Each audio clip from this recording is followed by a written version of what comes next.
It's been a month since you pulled Acheron, but your build still isn't quite there yet. You spend your daily Trailblaze power on farming for relics again.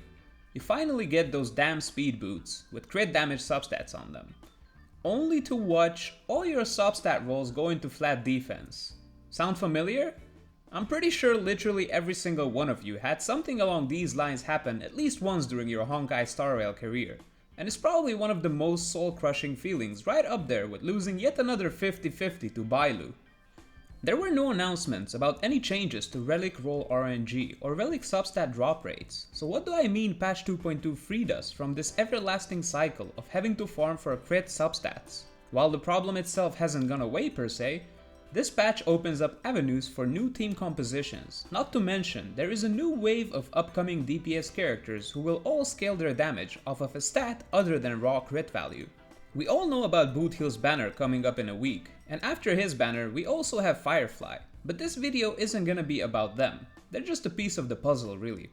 The real star of the show is none other than a character you don't even have to pull for, the Harmony Trailblazer, and more specifically, the new mechanic he brings to the game, Super Break. Super Break as a mechanic bears a number of similarities to the Hyper Bloom mechanic of Genshin Impact. Both of them scale their damage off of a combination of a single stat and character level. Both of them require you to have a catalyst which enables the mechanic, Dendro for Hyper Bloom, and Harmony Trailblazer for Super Break. And last but not least, both of them are far easier to build in comparison to traditional crit DPS teams. Why exactly are they easier to build? Well, the reliance on only one stat to increase your overall damage dealt means that having to focus only on one damage stat instead of two, break effect instead of crit damage and crit rate, makes it a lot easier to farm relics with the correct substats. Not only that, but due to a hidden RNG factor with substat rolls, which Mr. Pokey talks about in one of his older videos, getting break effect substat rolls on a relic piece is statistically easier than getting either of the crit value substats. And let's not even go into how much easier it is than trying to aim for a double crit roll substat. Or actually let's. Getting a break effect substat roll is quite literally 20 times easier than getting double crit rolls. But I'm not done yet! Another big factor in why Super Break is so strong is because of all the ways to raise your break effect mid-combat. Techniques, ultimates, and passives from certain characters, easily stackable relic effects, Watchmaker 4-piece bonus, planar ornament effects. Add all of these up and you're already looking at enough break effect where even if you don't get any break effect substat rolls, you can easily set up a viable team that can help you clear most content. The one other stat you will still want to be on the lookout for with your substat rolls will be speed. Due to how Super Break works as a mechanic, as long as the enemy is broken and your team is taking turns, you're gonna be doing damage. Think of it as sustained DPS as opposed to traditional crit DPS teams where your main damage dealer is just one guy putting out big numbers on the screen while everyone else is there to hype them up. In Super Break teams, everyone not only helps with the setup, but also will be doing damage.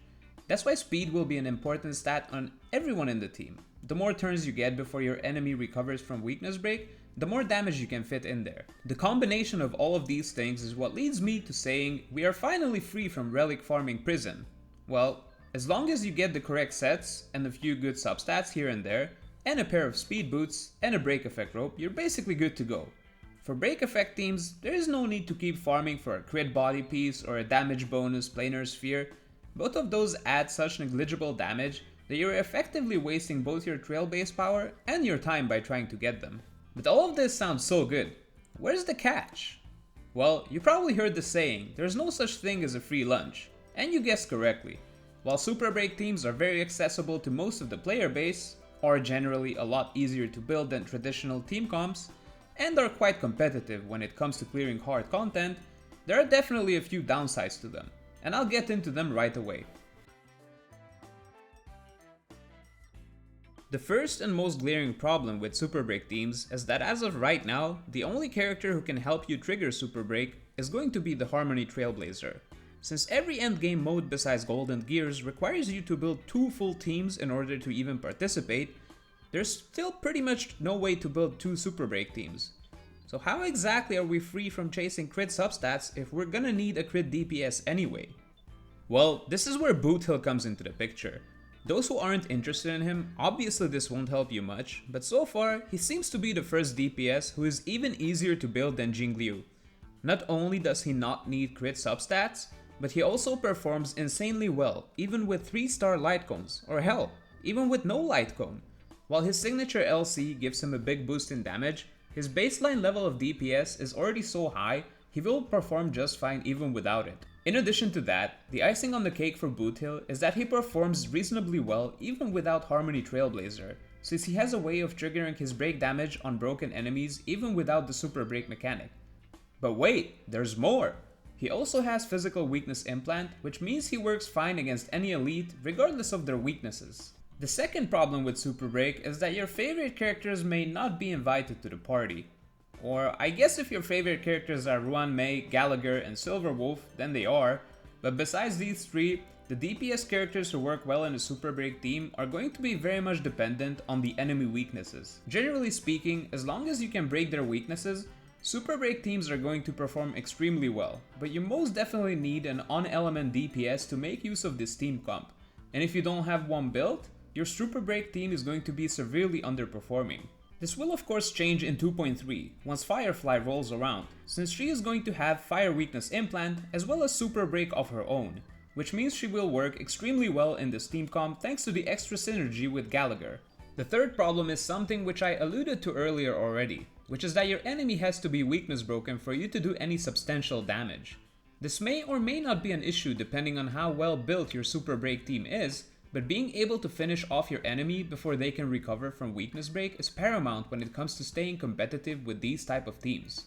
And then having certain bosses and enemies gain toughness damage immunity in certain phases also makes your job quite a bit harder, but still manageable in my opinion. Having Ruan Mei makes all of this a hell of a lot easier thanks to how her ultimate and passive work, but for those unfortunate souls who don't have her, Super Break teams might feel a bit frustrating to play against certain content. Not only does she boost the damage of your Super Breaks by a lot thanks to increasing the toughness damage of your attacks, but she also delays enemies from recovering from weakness break, making these teams a lot more comfy to play. Then again, with how OP and stacked her kit is, the same can be said about pretty much any type of team comp with Ruan Mei in it. So having gone over the most glaring problems with Super Break, what else is there to know? Honestly, not much. I say if you're tired of chasing crit stats, shifting over to playing Super Break team comps is probably a good idea for you. Even more so if you have Ruan Mei or you're interested in Boothill and Firefly. Are you going to swap over to playing Super Break teams instead of traditional crit DPS? Are you interested in pulling for Boothill or Firefly? Let me know all about it in the comments below. Don't forget to leave a like if you enjoyed the video, or a dislike if you hated it. With Wuthering Waves releasing tomorrow, the majority of the content I will be covering from now on will be related to that game, but I'll keep doing the occasional Honkai Star Rail and Genshin Impact video as well, mostly endgame content clears such as MOC, Pure Fiction, Spiral Abyss, and whatnot, so make sure to subscribe if you want to see more of that. I'm Dr. Mist, until next time, peace.